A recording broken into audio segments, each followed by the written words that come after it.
నమస్తే, welcome to దూత media సినీ ఆనిముత్యాలు. చందమామ మెచ్చిన చంద్రబింబమామే, తామరలు చెక్కిన తరుణి, కల్వరేకుల్లాంటి కళ్ళతో వెండితెరకి అందం తెచ్చిన నటి, నిండైన అందంతో బొద్దుగా ముద్దుగా ఉండే సందరాల కుందనాంగి, అపరంజి సోయగంతో అభిమానులను కట్టిపడేసిన కన్యాకుమారి, చిన్న వయసులోనే స్టార్డమ్ అందుకొని టాప్ హీరోయిన్గా ఓ వెలుగు వెలిగి అంతలోనే అనంత లోకాలకు వెళ్ళిపోయిన అందాల ఆర్తి.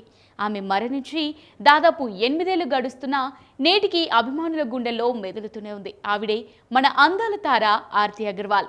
నేటి సినీ ఆనిముత్యాల్లో భాగంగా ఆర్తి అగర్వాల్ గురించి తెలుసుకుందాం. ఆర్తి అగర్వాల్ 1984 మార్చి 5న అమెరికాలోని న్యూజెర్సీలో గుజరాతీ తల్లిదండ్రులకు జన్మించారు. ఆర్తి తల్లిదండ్రులు వీమా అగర్వాల్, కౌశిక్ అగర్వాల్. కౌశిక్ అగర్వాల్ అమెరికాలో స్థిరపడిన వ్యాపారవేత్త. ఆర్తికి చెల్లెలు అదితి అగర్వాల్ కూడా ఉంది. ఆర్తి అగర్వాల్ ఇటు చదువుకుంటూనే అటు మోడలింగ్ పై మనసు పెట్టారు. అలా 14 ఏళ్ల వయసులో మోడలింగ్ రంగంలోకి ప్రవేశించారు ఆర్తి అగర్వాల్. ఫిలాడెల్ఫియాలోని ఓ స్టేజ్ షోలో డాన్స్ చేయడానికి ఆర్తిని ఆహ్వానించారు హీరో సునీల్ శెట్టి. ఆ కార్యక్రమానికి బిగ్ బి అమితాబ్ బచ్చన్ ముఖ్య అతిథిగా హాజరయ్యారు. ఆర్తి అగర్వాల్ డాన్స్ చూసి ముచ్చటపడిన బిగ్ బి ఆర్తిని బాలీవుడ్ లో యాక్ట్ చేయడానికి ప్రోత్సహించారు.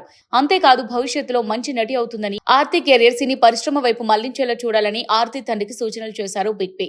బిగ్ బి వంటి వారే సర్టిఫికెట్ ఇవ్వడంతో తండ్రి కౌశిక్ అగర్వాల్ ఆర్తికి ఓకే చెప్పేశారు. ఆర్తి అగర్వాల్ అలా ముంబైకి చేరుకున్నారు. వచ్చిన వెంటనే యాక్టింగ్ లో శిక్షణ తీసుకున్నారు.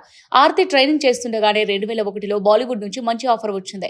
అలా పాగల్ పాన్ సినిమాలో బాలీవుడ్ కు పరిచయం అయ్యారు ఆర్తి అగర్వాల్.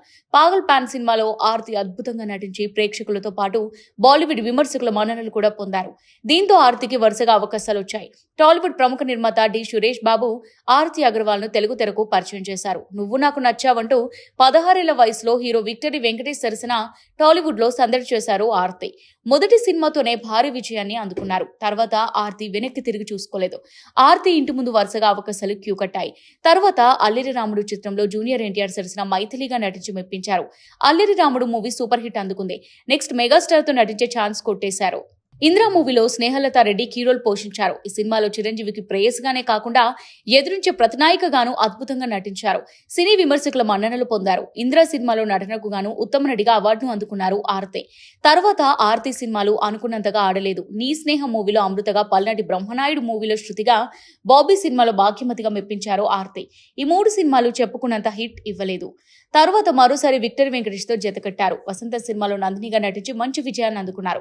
విజేత సినిమాలో నీలవేణి పాటలో స్పెషల్ అపియరెన్స్ ఇచ్చారు. వీడియోలో మంగతాయారుగా మెరిశారు. 2004లో అక్కినేని హీరో నాగార్జున సరసన నేనున్నాను సినిమాలో శృతిగా నటించారు. ఈ సినిమా మంచి విజయాన్ని అందుకుంది. కానీ ఆర్తి కంటే సెకండ్ హీరోయిన్ గా నటించిన శ్రియకు మంచి పేరు వచ్చింది. 2005లో తన హీరో విక్టరీ వెంకటేష్ తో మూడోసారి జతకట్టారు. సంక్రాంతి సినిమాలో పద్మగా చిన్ననాటి పాత్ర చేశారు. తర్వాత క్రమంగా ఆర్తి స్టార్డమ్ పడిపోయింది. సోగ్గాడు, నరసింహుడు, ఛత్రపతి, బంబారా, కన్నలే వంటి సినిమాలో ఆర్తి స్పెషల్ పాత్రలు పోషించారు. అయితే 2006లో వచ్చిన అందాల రాముడు సినిమాలో హీరో కమ్ కమిడియన్ సునీల్ సరసన హీరోయిన్ గా నటించారు.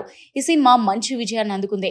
2 ఏళ్ల గ్యాప్ తర్వాత 2008లో గోరింటాకు సినిమాలో నందినిగా హీరో రాజశేఖర్ తో కలిసి సందడి చేశారు. అయితే ఆర్తి అప్పటికే కొంచెం బొద్దుగా మారడంతో మెయిన్ హీరోయిన్ గా అవకాశాలు తగ్గిపోయాయని చెప్పవచ్చు. తర్వాత దీపావళి, పోసాని జెంటిల్మెన్, తాజ్ మహల్, బ్రహ్మలోకం నుంచి యమలోకం, వయ భూలోకం, వనకన్య, వండర్ వీరుడు, రణం 2 వంటి చిత్రాల్లో స్పెషల్ సాంగ్స్, చిన్నపాటి పాత్రలు చేశారు ఆర్తి. తెలుగులో చివరిగా 2016లో విడుదలైన ఆమె ఎవరు చిత్రంలో మేడం గా కనిపించారు. తన చక్కని చిరునవ్వుతో టాలీవుడ్ అగ్ర హీరోలు అందరితోనూ నటించిన ఆర్తి కోట్లాది ప్రేక్షకులను అలరించారు. అయితే కెరీర్ మంచి ఫామ్ లో ఉన్న టైంలోనే ప్రేమ పెళ్లంటూ వచ్చిన రూమర్స్ తో విసిగిపోయారు ఆర్తి. 2005లో క్లీనింగ్ కెమికల్ తాగి ఆత్మహత్య ప్రయత్నానికి పాల్పడ్డారు. ఆ తర్వాత ఏడాది మెట్లపై నుంచి జారిపడి ఆసుపత్రి పాలయ్యారు. 2007లో న్యూజెర్సీకి చెందిన ఉజ్వల్ నికమ్ పెళ్లి చేసుకున్నారు. ఆ తర్వాత కొంతకాలానికి వ్యక్తిగత కారణాలతో విడాకులు తీసుకున్నారు. అలా చాలా కాలం పాటు సినీ పరిశ్రమకు దూరంగా ఉన్నారు. ఆర్తి తర్వాత రీఎంట్రీ ఇచ్చినా పెద్దగా సక్సెస్ కాలేదు. దీంతో శరీర బరువు తగ్గేందుకు సర్జరీ నిర్ణయం తీసుకున్నారు. అప్పటికే స్థూలకాయం, శ్వాసకోశ సమస్యలతో బాధపడిన ఆర్తి 2015 జూన్ 4న అమెరికాలోని అట్లాంటిక్ సిటీలో లైపోసెక్షన్ సర్జరీ చేయించుకున్నారు. చికిత్స వికటించడంతో గుండెపోటుతో జూన్ 6న కన్నుమూశారు. అలా ఆర్తి జీవితం విషాదంగా ముగిసిపోయింది. అయినా నేటికి ప్రేక్షకుల మదిలో ఆమె రూపం మెదులుతూనే ఉంటుంది. ఇది ఇవాల్టి సినీ ఆనిముత్యాలు. మరో నటి ప్రస్థానంతో మళ్ళీ కలుద్దాం. కీప్ వాచింగ్ దూత మీడియా.